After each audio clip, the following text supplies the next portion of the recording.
ಇವರು ಇದೇ ರೀತಿ ಅಧಿಕಾರ ಕಿತ್ತಾಟ ನಡೀತಾ ಇದ್ರೆ ಮನೆಗೆ ಹೋಗೋದು ಗ್ಯಾರಂಟಿ. ಈಗ ಸಿದ್ದರಾಮಯ್ಯನವರೇ ವಿಧಾನಸಭೆಯಲ್ಲಿ ಹೇಳಿದ್ರು, ನೀನು ಇನ್ನೊಂದಷ್ಟು ತುಪ್ಪ ಸುರಿಬೇಡಪ್ಪ ಅಂತ. ಅದಕ್ಕೆ ನಾನು ಹೇಳಿದ್ದೀನಿ, ಬೆಂಕಿ ಇರೋದು ಗ್ಯಾರಂಟಿನಾ ಅಂತ ಕೇಳಿದ್ದೀನಿ. ಈಗ ರಾಜಣ್ಣ ಡೈರೆಕ್ಟ್ ಆಗಿ ತುಪ್ಪ ಅಲ್ಲ, ಕೊಳ್ಳಿನೇ ಹಚ್ತಾ ಇದ್ದಾರೆ ಕಾಂಗ್ರೆಸ್ ಪಾರ್ಟಿ. ನಾವು ಬೆಂಕಿಗೆ ತುಪ್ಪ ಹಾಕೋದಕ್ಕೆ ಸಿದ್ದರಾಮಯ್ಯ ಕುರುಕಿರಿ ಅಂದ್ರು. ಈಗ ಅವರ ಶಿಷ್ಯ ರಾಜಣ್ಣ ಕೊಳ್ಳಿ ಹಿಡಕ್ ಹೋಗ್ತಾವ್ರೆ ಕಾಂಗ್ರೆಸ್ ಪಾರ್ಟಿ. ಅಂದ್ರೆ D K Shivakumar fail election ನಡೆಸೋದ್ರಲ್ಲಿ, Lok Sabha ಚುನಾವಣೆಯಲ್ಲಿ ಫೇಲ್ ಡಿ ಕೆ ಶಿವಕುಮಾರ್ ಅಂತ ಪತ್ರವನ್ನೇ ಬರೆದಿದ್ದಾರೆ ಡೈರೆಕ್ಟ್ ಆಗಿ. ಮತ್ತೆ ಖರ್ಗೆ ಅವರು ಕೂಡ ಹೇಳಿದ್ದಾರೆ, ನಿಮ್ ಸಮಸ್ಯೆನ ನೀವೇ ಇಲ್ಲಿ ಬಗೆಹರಿಸ್ಕೊಳ್ಳಿ ಅಂತ. ಅಂದ್ರೆ ಕೇಂದ್ರದವ್ರಿಗೂ ಇಂಟ್ರೆಸ್ಟ್ ಇಲ್ಲ, ನಿಮ್ಮ ಒಳಜಗಳಕ್ಕೆ ಬೇಸತ್ತು, ನಿಮ್ಮ ಒಳಜಗಳಕ್ಕೆ ಎಂಡಿಲ್ಲ ಅಂತ ಅವರು ಕೇಂದ್ರದವ್ರಿಗೂ ಗೊತ್ತಾಗಿದೆ. ಅವರನ್ನು ಕೂಡ ತಿರಸ್ಕಾರ ಮಾಡಿದ್ದಾರೆ. ನಿಮ್ ಜಗಳನ ನಾವು ಬಗೆಹರಿಸಲ್ಲ, ನೀವೇ ತೀರ್ಮಾನ ಮಾಡಿ ಅಂದ್ರೆ ಕೇಂದ್ರದವ್ರಿಗೆ ಇಂಟ್ರೆಸ್ಟ್ ಇಲ್ಲ. ಕಾಂಗ್ರೆಸ್ ನಾಯಕರಿಗೆ ಅಥವಾ ವೀಕ್ ನಾಯಕತ್ವ, ತೀರ್ಮಾನ ತೆಗೆದುಕೊಳ್ಳಲಾಗದಂತ ವೀಕ್ ನಾಯಕತ್ವ ಕಾಂಗ್ರೆಸ್ ನಾಯಕತ್ವ. ಈ ಪರಿಸ್ಥಿತಿ ಕೇಂದ್ರದ ಕಾಂಗ್ರೆಸ್ ನಾಯಕತ್ವದಲ್ಲಿ ನಾವು ನೋಡ್ತಾ ಇದ್ದೀವಿ. ಒಟ್ಟಾರೆ ವಿಧಾನಸಭಾ ಅಧಿವೇಶನದಲ್ಲಿ ಬಿಜೆಪಿ ಬಾರಿ ಸಮರ್ಥವಾಗಿ ಒಡೆದು ಹೋದಂತ ಆಡಳಿತ ಪಕ್ಷವನ್ನ ನಾವು ಜೆಡಿಎಸ್ ಅವರು ಸಮರ್ಥವಾಗಿ ಎದುರಿಸಿ ಆ ಸರ್ಕಾರ ಮಾಡ್ತಾ ಇರುವಂತ ಭ್ರಷ್ಟಾಚಾರ, ಮೋಸ ಇವೆಲ್ಲವನ್ನ ಬಯಲಿಗೆ ತಂದಿದ್ರು. ಸಮಯ ಕಡಿಮೆ ಇತ್ತು, ಇನ್ನೂ ಒಂದು 3-4 ದಿನ ಇದ್ದಿದ್ರೆ ನಮ್ದು ಇನ್ನೂ ರಿಸರ್ವೇಶನ್ ಬಗ್ಗೆ ಮತ್ತೆ ದಲಿತರ ಹಣವನ್ನ 43,000 ಕೋಟಿ ಹಣ ಏನು ದಲಿತರನ್ನ ಫೈನಾನ್ಸ್ ಬಳಸ್ಕೊಂಡಿದೆ ಫ್ರೀಗಳಿಗೋಸ್ಕರ, ಅದ್ರ ಬಗ್ಗೆನೂ ನಾವು ಚರ್ಚೆ ಮಾಡಕ್ಕೆ ಇದ್ರಿ. ಮತ್ತೆ ಅದೇ ರೀತಿ ರೇಷನ್ ಕಾರ್ಡ್ ಬಗ್ಗೆ ನಾವು ಚರ್ಚೆ ಮಾಡಬೇಕು ಅಂತ 69 ಅಲ್ಲಿ ನಾವು ಕೊಟ್ಟಿದ್ರಿ.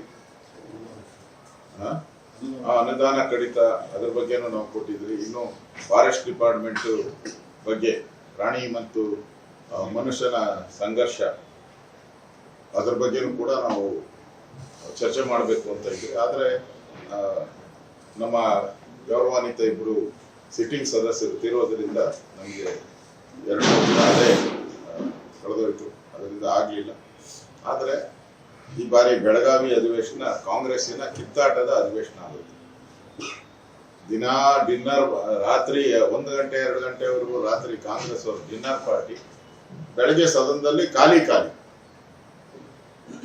ಯಾರು ಮಂತ್ರಿಗಳು ಇಲ್ಲ, ಖಾಲಿ.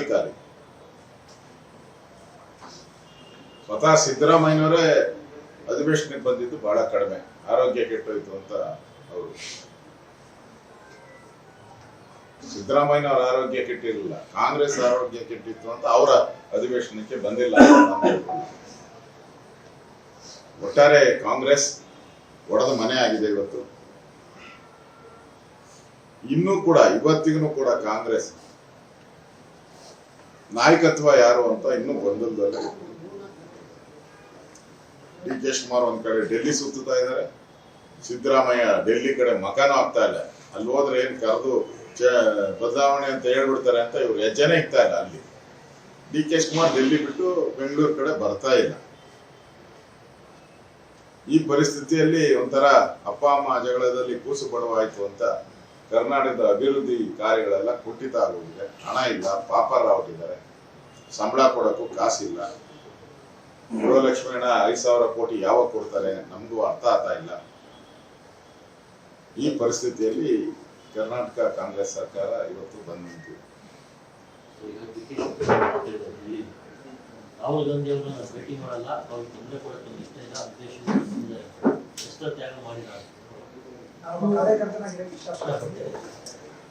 ಅಂದ್ರೆ ರಾಜೀನಾಮೆ ಕೊಡ್ಬೇಕು. ಕಾರ್ಯಕರ್ತನಾಗಿದ್ದಾರೆ ಅಂತಂದ್ರೆ ಉಪಮುಖ್ಯಮಂತ್ರಿಗೆ, ಕಾಂಗ್ರೆಸ್ ಅಧ್ಯಕ್ಷರಿಗೆ ರಾಜೀನಾಮೆ ಕೊಡ್ಬೇಕಾದ್ರೆ ಅದೇ ಇಂಟೆನ್ಷನ್ ಅಂತ ತಿಳ್ಕೊಂಡಿದ್ದೀನಿ. ಕಾರ್ಯಕರ್ತ ಅಂದ್ರೆ ಅದೇ ಪದವಿಗೆ ರಾಜೀನಾಮೆ ಕೊಟ್ಟು ಕಾರ್ಯಕರ್ತರಾಗಿರ್ಬೇಕು. ಮಾಡ್ಲಿ, ಸಂತೋಷ. ಸಿದ್ದರಾಮಯ್ಯನವರು ಅಧಿಕಾರ ಬಿಡಲ್ಲ, ಅಧಿಕಾರ ಕೊಡಲ್ಲ, ಬಿಡಲ್ಲ. ಈ ಡಿ ಕೆ ಶಿವಕುಮಾರ್ ಅವರು ದೇವಸ್ಥಾನ ಟೆಂಪಲ್ ರನ್ನು ಬಿಡಲ್ಲ. ಇಷ್ಟೇ ಕರ್ನಾಟಕದಲ್ಲಿ ಇವತ್ತು ಏನ್ ನಡೀತಾ ಇದೆ ಅಂದ್ರೆ ಇಷ್ಟೇ.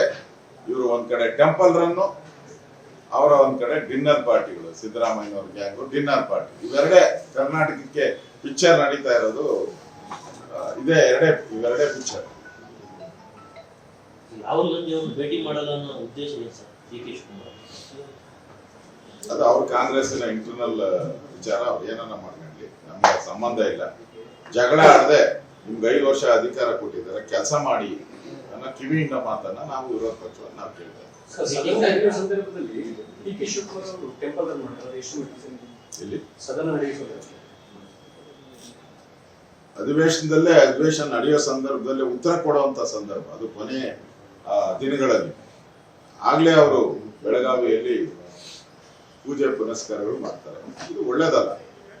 ಪೂಜೆ ಪುನಸ್ಕಾರ ಮಾಡಬೇಡಿ ಅಂತ ಹೇಳಲ್ಲ, ಅದು ಅವ್ರ ಧರ್ಮ ಮಾಡುವಂಥದ್ದು. ಆದರೆ ಅಧಿವೇಶನ ನಡೆಯುವಂತ ಸಂದರ್ಭದಲ್ಲಿ ಜನಪ್ರತಿನಿಧಿಯಾಗಿ ನೀವು ಕೆಲಸ ಮಾಡಬೇಕು. ಪೂಜೆ ಮಾಡುವಂಥದ್ದು ಎಲ್ಲನೂ ಕೂಡ ಅದಾದ್ಮೇಲೆ ನೀವು ಪೂಜೆ ಪುರಸ್ಕಾರ, ಹೋಮ, ಮಂತ್ರಗಳು ಏನೇನಾಯ್ತು ಎಲ್ಲ ಆಮೇಲೆ ಮಾಡಿ. ಇದು ಒಳ್ಳೆ ಸಂಪ್ರದಾಯ ಅಲ್ಲ. ಜನರ ತೆರಿಗೆ ಹಣದಲ್ಲಿ ನೀವು ಅಧಿವೇಶನ ನಡೆಸೋದು. ಸುಮಾರು 20ರಿಂದ 30 ಕೋಟಿ ದುಡ್ಡು ಖರ್ಚಾಗ್ತದೆ. ಅಂತ ಸಂದರ್ಭದಲ್ಲಿ ಎಲ್ಲ ಮಂತ್ರಿಗಳು ಪ್ರೆಸೆಂಟ್ ಇದ್ದು ರಾಜ್ಯದ ಜನತೆಗೆ ಉತ್ತರ ಕೊಡಬೇಕು. ಕಾಮಗಾರಿಗಳ ಬಗ್ಗೆ, ಅಭಿವೃದ್ಧಿ ಬಗ್ಗೆ ಉತ್ತರ ಕೊಡಬೇಕು. ಅವ್ಯವಹಾರ ಆಗಿರೋದ್ರ ಬಗ್ಗೆ ತನಿಖೆ ಮಾಡಬೇಕು. ಇದ್ಯಾವುದೂ ಇಲ್ಲ. ಸಿದ್ದರಾಮಯ್ಯನವರು ಡಿನ್ನರ್ ಪಾರ್ಟಿ, ಡಿ ಕೆ ಅವರು ಟೆಂಪಲ್ ರನ್. ರಾಜ್ಯದ ಹಣ, ಟ್ಯಾಕ್ಸ್ ಪೇಯರ್ಸ್ ಹಣ ಹೋದ್ರು ಅಷ್ಟೇ. ನಿರ್ಭೀತ, ನಿಷ್ಪಕ್ಷಪಾತ, ವಿಶ್ವಾಸಾರ್ಹ ಸುದ್ದಿಗಳಿಗೆ ಮತ್ತೊಂದು ಹೆಸರಾಗಿರುವ ನ್ಯೂಸ್ 18 ಕನ್ನಡ ಈಗ ಆಪ್ನಲ್ಲೂ ಲಭ್ಯವಿದೆ. ದಯವಿಟ್ಟು ಇಲ್ಲಿರುವ QR ಕೋಡ್ ಸ್ಕ್ಯಾನ್ ಮಾಡಿಕೊಂಡು ಆಪ್ ಡೌನ್ಲೋಡ್ ಮಾಡೋದಕ್ಕೆ ಮರಿಬೇಡಿ. ನಿಮ್ಮ ಬೆಂಬಲ ಹೀಗೆ ಸದಾ ನಮ್ಮೊಂದಿಗಿರಲಿ. ಧನ್ಯವಾದ.